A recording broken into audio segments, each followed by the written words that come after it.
म्हातारा कटकट करत होता. सुनबाई नवऱ्याला सांगितलं तुमचा बाप लई कटकट करतो म्हणले, म्हातारा कुठेतरी पाठवा वृद्धाश्रम मध्ये. पोरगा म्हणे तसंच, जसं माईबद्दल तसं बापबद्दल बी जर पुढे वाटला होता आपला टिंगल करतील बोलो की. म्हणे पप्पा म्हणे का गाडी मग बसा. फोर व्हीलर गाडी काढली. म्हणे कुठे रे भाऊ. म्हणे तुमले तीर्थक्षेत्रावर आंघोळलेले जाण्याचे म्हणे. बापले एवढा आनंद जो पोर मग जेवण विचाराने तो पोरगा तीर्थक्षेत्राला लई चालला बा. बापले जरा वेगळा आनंद, गाडी मग बसाड. बापले आनंद म्हणून पोरे तीर्थक्षेत्राला लई चालना बा. नेमका लई गेलं दिले, हात धरले ना बापना, गुडगाल पाणी होतं म्हणे भाऊ आडे बशी आंघोळ करले का नाही. म्हणे पप्पा पुढे चला म्हणे. कंबरले पाणी लागायला लागली. म्हणे बसणार भाऊ. म्हणे पप्पा पुढे चला ना. कंबरनं पाणी छाती लागायला लागली. म्हणे भाऊ रे आटेच कर ना आंघोळ. नाही म्हणे पप्पा पुढे चला. म्हणे भाऊ बावड्या तुला बजेट काय ते समजे घे म्हणे माले. वाडे काय तीर्थक्षेत्रावर नाही लयाचे म्हणे माले. तू म्हण आटे लेंडर पूस करायला तू काय तीर्थक्षेत्रावर लय नाही भाऊ म्हणे. तू आटे म्हणे ना अंत करायला लयाचे नाही का. एंड ऑफ द लाईफ जीवनाचा अंत. मला मारायला तू आणलेला पण एक काम कर जागा बदलून टाक. पोरानं सांगितलं पप्पा तुमच्या लक्षात आलं मी तुम्हाला मारणार आहे. पाण्यामध्ये मारण्यासाठी आणलेला. इथं पण तर मारायचंय आणि दुसऱ्या जागेवर पण मारायचं आहे. नाही बेटा तू जागा बदलून टाक. जागा बदलून टाक. म्हणे पप्पा बोलू नका बोलू नका. पप्पा मरायचं इथं पण आणि मरायचं तर दुसऱ्या जागेवर पण. मग आठच मराल काय अडचण नाही. म्हणे भाऊ जागा बदलाय टाक. पण कारण काय म्हणे भाऊ तू जागा बदलाव रे. का बरं पप्पा. अरे आई जागावर मी मन बापले सोडी जायला तू कमीत कमी जागा तरी बदलायचा. हे का सांगावं लागतंय. तुम्ही जे पेरणार आहात तेच उगवणार आहे. जे पेरणार आहे तेच उगवणार आहे. म्हणून तर संत विश्वासाने सांगतात ना भोगा भोगावाचं लागतो. कर्म तुम्हाला भोगावाचं लागतं. कर्म चुकत नाही.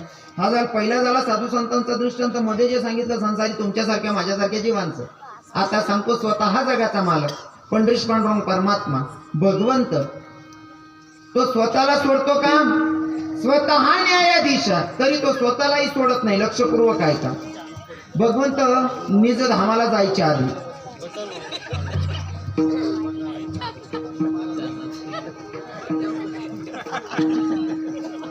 भगवंतानीच धामाला जायच्या आधी उंबर वृक्षाच्या खाली झोपलेले होते, पोहडलेले होते आणि भगवंत पायात आडी टाकून झोपले होते. पायात आडिया भगवंताच्या उंबर वृक्षाच्या खाली झोपलेले आहेत आणि एक शिकारी शिकारीसाठी बसलेला होता. संध्याकाळची वेळ शिकारी ती नजर लागली. शिकारीला दिसले भगवंत पोहडलेले होते पण भगवंताच्या पायाला पद्म होता आणि तो पद्म चकाकत होता. तो चकाकणारा पद्म बघून शिकारीला असं वाटलं की कोणीतरी प्राण्याचा पक्षाचा डोळा चकाकतोय. जसा का बाण सोडला तसा भगवंताच्या पायाला आणि भगवंताचं मरणच अंगुष्ठात होतं. जसा बाण सोडला बरोबर पायाला लागला. भगवंताचा टादिशी आवाज त्या पारदीच्या कानी पडला, शिकारीच्या कानी पडला. शिकारीच्या लक्षात आलं अरे आपण प्राण्याला पक्षाला नाही आपण कोण्या मानवाला बाण मारलाय. जवळ आले पाहतात तर काय मानव पण कोण स्वतः द्वारकेच्या राजालाच आपण बाण मारला. तो शिकारी जवळ आला. त्याच्या डोळ्यातून अश्रू व्हायला लागले. देवाला सांगितलं देवा मी तुम्हाला मारण्यासाठी नव्हता बाण सोडलेला. मला असं वाटलं कोण्या प्राण्याचा पक्षाचा डोळा चकाकतोय आणि तो प्राण्याचा पक्षाचा डोळा समजून मी बाण सोडलेला. देवा मला माहितच नाही होय तर तुम्ही झोपलेले होते म्हणून. देवानं सांगितलं कृष्ण भगवंतानं पार दिला शिकारी दादाला. शिकारी दादा नाराज होऊ नकोस. ही तुझी चूक नाही या. मग अरे हे माझं कर्म आहे. हा माझा भोग आहे. मला भोगून घ्यावा लागणार. कसं देवा. अरे मागच्या जन्मामध्ये जेव्हा मी राम होतो तेव्हा तू वाली होता आणि वालीला मारत असताना कसं मारलं होतं बाबा देवाला. देवानं रामानं कसं मारलं होतं वालीला. लपून बाण मारला होता. मागच्या वेळेस मी तुला लपून बाण मारला म्हणून ह्या जन्मामध्ये तू मला लपून बाण मारतोय. काय फरक नाही. माझं कर्म आहे. मला भोगावं लागतंय. दादा साधू संतांना चुकत नाही. तुमच्यासारख्या माझ्यासारख्या संसारी जीवाला सोडत नाही. स्वतः न्यायाधीश कृष्ण भगवंत तो स्वतःला सोडतो का. तो स्वतःलाही सोडत नाही. म्हणून तर तुकोबाराय ठामपणे विश्वासाने सांगतात की भोगा भोगावाच लागतो अभंगाच्या. साधकांना पटवताय भैया जशी सावली साथ सोडत नाही त्याप्रमाणे आपलं कर्म आपली साथ सोडत नाही. तो भोगावाच लागतं जे पण कर्म असेल नाही का. पण साधकांना पटवण्यासाठी तुकोबाराय किती भारी सांगतात. पण साधकांच्या तरी मनात प्रश्न आहे. साधकांनी सांगितलं का हो तुकोबाराय तुम्ही म्हणताय ना बोगतो ना घडे संचिता वाचुनी. ठीक आहे, आमचं मागचं कर्म काय आमच्या लक्षात नाही. मोठ्या संकटाला आम्ही तोंड देतोय. तोंड देत असताना तुम्ही सांगतात करावे ते म्हणे समाधान. जर एखाद्याच्या घरात मोठं संकट आहे तरी समाधानी जीवन कसं जगणार आहे? मग तुम्ही म्हणता तुमच्या शब्दावर आम्ही विश्वास ठेवायला तयार आहोत, पण काहीतरी आम्हाला तुमच्या परमार्थामधलं उदाहरण सांगा म्हणजे आम्हाला पटेल.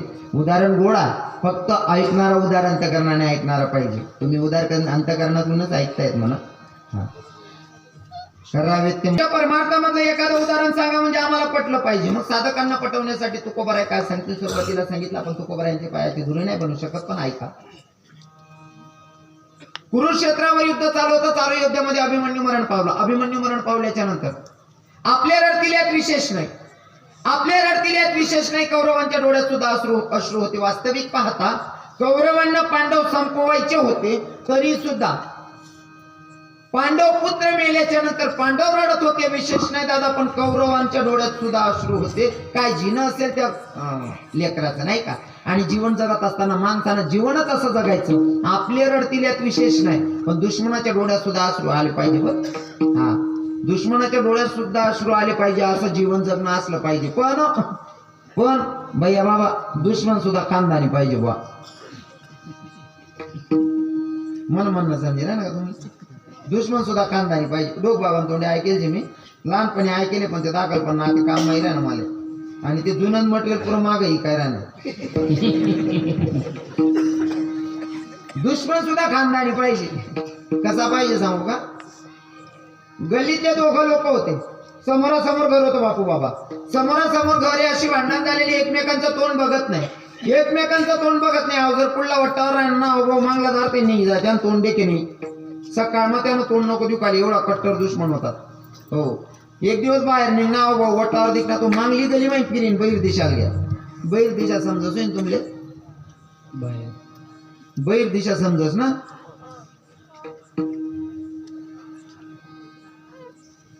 भाषाમાં गैरा फरक છે बरं. हा, बैर दिशा आपला जुना म्हातारा परसाकडे जाणं शे, नाही ते झाडा बसा जाणं शे. हा ऐकला मी एक ठिकाणी सांगायचे ना, महाराज आपला पोरसली हिंदी मराठी बडशी गाडा, पण त्यांचं आयराणी विपल आयराण्याने कितला फायदा. बाकीना कीर्तनकार प्युअर मराठी मा करतात, एक किशे मा करतात प्युअर आयराणी मा करायला 41 पुराली राहिली. आपला पोरसली आयराणीची गाडा, आपण खानदेशी येत. आपला लेकरेसली आयराणी येवायला पाहिजे.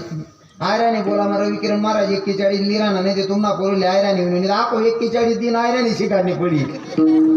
मनीषीन आयराणी येऊ द्या, शिकू द्या. त्याचले काय काय सिटीज मध्ये काय काय खेळामध्ये वातावरण आहे.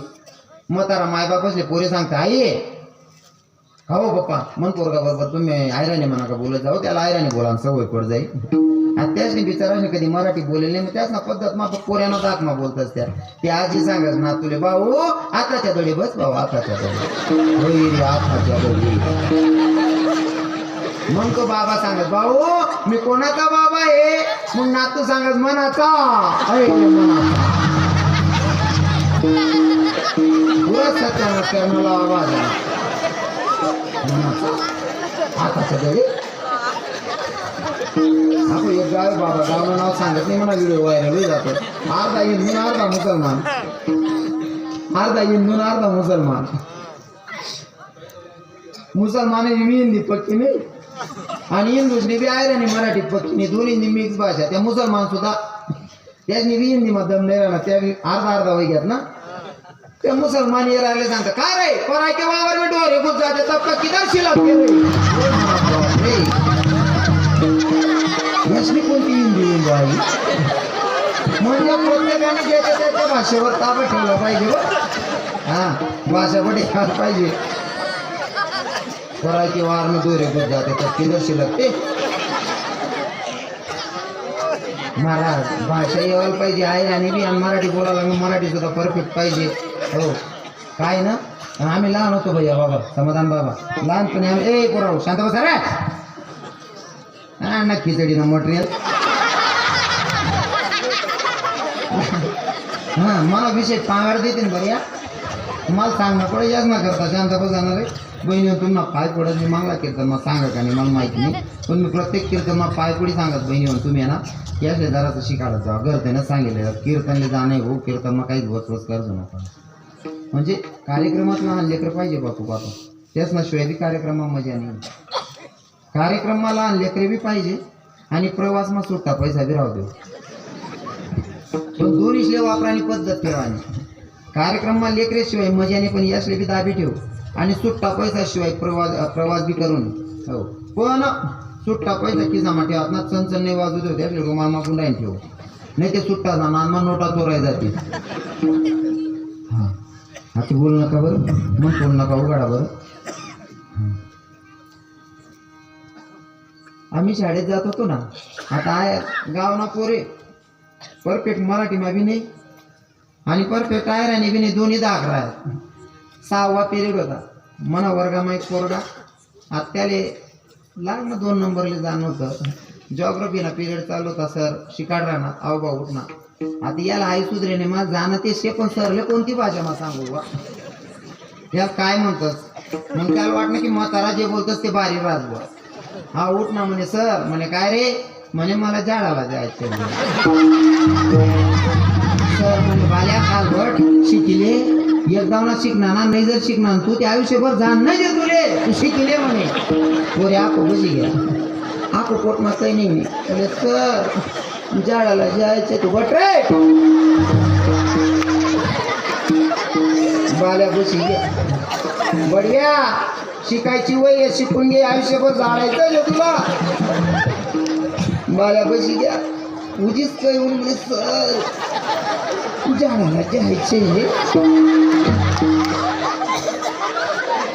सर मग कालभट शिकले आणि 2 मिनिटानंतर ते घाण वाशी आला लागे पोरे म्हणे सर अरे वाशी जोडे उन्हात काय रे बाल्या काय कर रे अरे भडव्या सांगायचं ना रे तुला संध्याकाळ सांगायला पाहिजे ना मी तुम्हाला कधी तर सांगत होतो झाडाला जायचे अरे त्याने झाडा मी म्हणजे ओ काका अरे संध्याकाळी झाडा असं सांगा आपण झाडाला जायचे गवट आया बशी ना आपला भाषा सुद्धा परफेक्ट जेवण पाहिजे बरं हा नाही तर पद्धती होते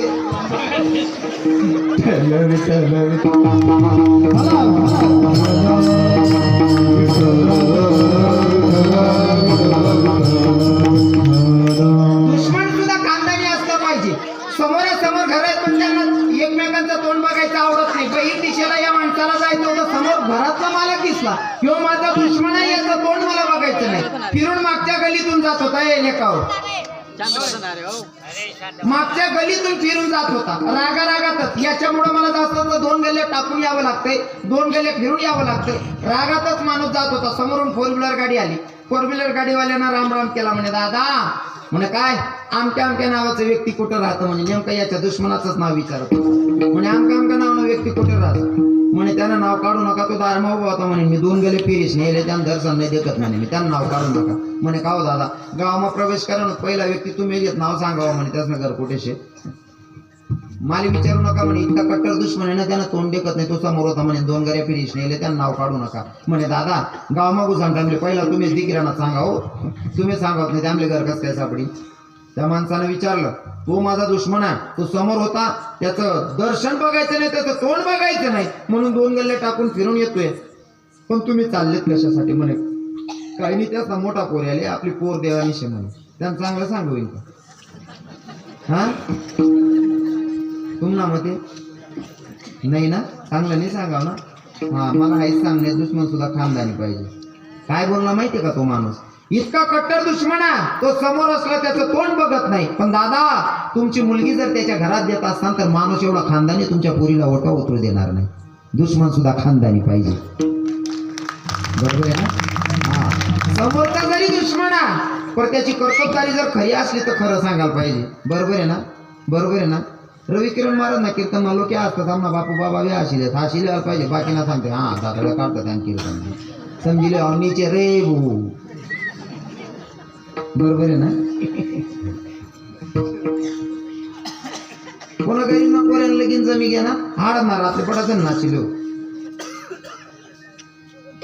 कारण देवदती राय ना गरीब पोऱ्यांचं मी घेऊन त्या नाळात मग बडा जण नाचिले पण काही काही नाचतात नाही वाटावर बसतो याला ते आपलं 4 बिघा जास्त शे आपला पोऱ्यांना टाया बटणाने याने कस काय उपकाळ दिली मग असा जर गंधा विचार होते ना अजून 3 वरीतून पोऱ्यानं वावणे रे कोडी राहिले नीतीच चांगले नाही ना बरोबर आहे की नाही हो मी लहानपणी हा आमचे दादाश्री आहेत ना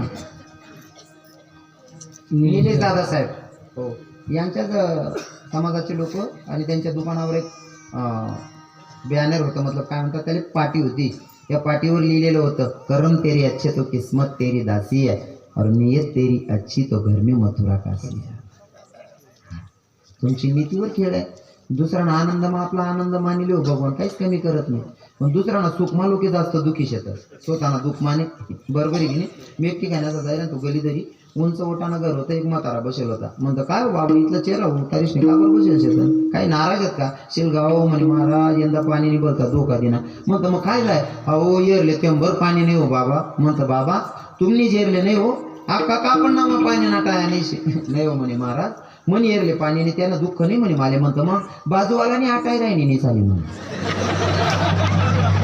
मी समजेल ना म्हातारा नालाही तेर हो म्हणतो काही काही लोक दुसऱ्यांना सुखच देखो आवडत नाही बरोबर आहे की नाही पण तुम्हाला सांगतो आता ऐका पांडव पुत्र होता अभिमन्यू पांडव रडत होते विशेष नाही कौरवांना पांडवांचा वंश संपवायचा होता तरी सुद्धा कौरव रडत होते म्हणजे काय जीणं असेल अभिमन्यूच आणि जगणं सुद्धा असंच असलं पाहिजे दादा दुश्मनाच्या डोळ्यात अश्रू आले पाहिजे याला म्हणावं जीवन जगणं नाही